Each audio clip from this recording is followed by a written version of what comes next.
let's look at an example from a different art. Let's look at boxing. If you take a professional boxer, a Sifu, a sensei, whatever, and you put him in the ring with an amateur boxer, the guy doesn't have a lot of time at the beginning, someone a white belt. And they spar, which is how they communicate and how they train. That's their dialogue, their training environment. Both get hit, right? Doesn't matter how good the professional is, they both get hit, but one's gonna get more hit. Yeah, but there's still of course, the more skilled guy is obviously going to be the one that do it. But there is contact on both levels. The one guy's not so good that the other guy never touches him. There's a purity to that kind of training, of that type of communicating. Yet they don't walk out of there dead. They train. So you see, I approach it that way. I say, look, you're gonna be able to touch me. So okay, example. When you train with let's say one of the higher people in your system, and let's say you accidentally hit them or you take them for a throw that you weren't expecting, it's kind of shocking in your mind, isn't it? If something happens that unexpected, oh my God, that shouldn't be like that. You know what I mean? If you're both doing an art and they're teaching you well, it should work to a small percentage. But they do that because they have to prevail. Why? Because of the domination. Because if they should justify why they are who they are and why they're wearing the belt they're wearing. What if they could justify by making you better? That too. Isn't that more important? Both are important. See, I look at it more the other way. If I can make you better, if in the time you spent with me, your balance is improved, your timing is improved, your body mechanics is improved, your mentality is improved, then it doesn't matter whether I can throw you around a wall or not and beat you down. Yeah. My skill is to help you improve.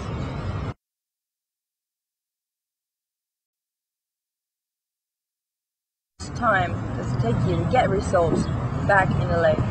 I'm pretty quick now, because again, it depends on the student. I'm pretty quick now because I don't look at the system as again, technique 1, technique 2. I look at body mechanics.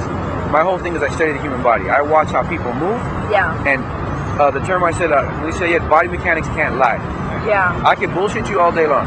I can tell you how great my techniques are. I can tell you my concept is better than his concept over there because my pinky goes over here and his thumb goes over here and our thumb is proven. Or people do that crap all the time for marketing. I hate that. But body mechanics, how you move. You and I have the same body, generally for the same species. So as long as we base it, on body mechanics, and I judge the efficiency of motion by how the body moves, and Wing Chun is pretty specific, how the body moves, then I can get results. But now you have to deal with personalities. Different personalities react differently to contact. So I can show you, let's say you have a very calm mind and you don't have an ego and you pick things up fast. It's like learning to dance, you can pick it up fast. But then this other person's a little more jumpy, a little more nervous. Maybe they got something going on in their lives or stress. That person's going to have a harder way of processing that information. So that's why how you measure results, what I can get maybe a great leap in growth from you and maybe a little leap from him, but for me measurable, they're the same because that person can't grow as fast as you can. So it's hard to say in a grand scope how I judge results. I just by growth.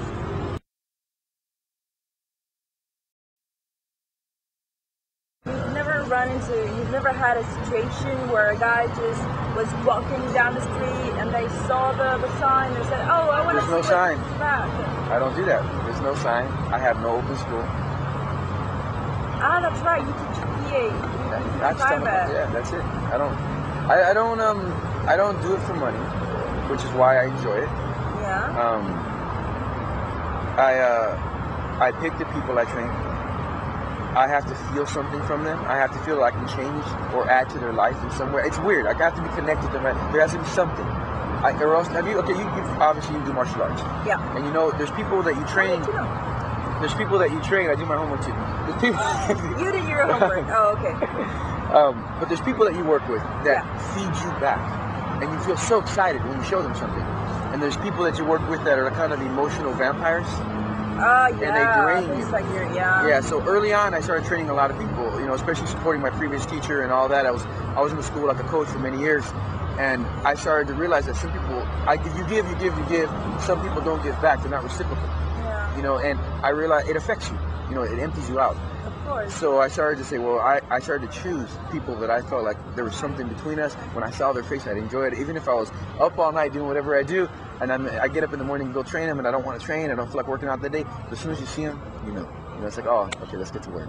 Right. So those are the kind of people I try to work with. Ages?